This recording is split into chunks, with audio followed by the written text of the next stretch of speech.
The moment of the wand swing is designed using several synthesizer textures.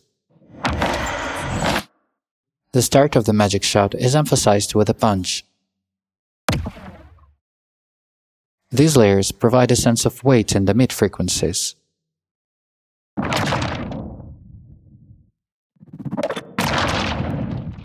While these ones represent the electrical discharge itself. Additionally, to give each player attack more weight, I added a descending sub-bass layer.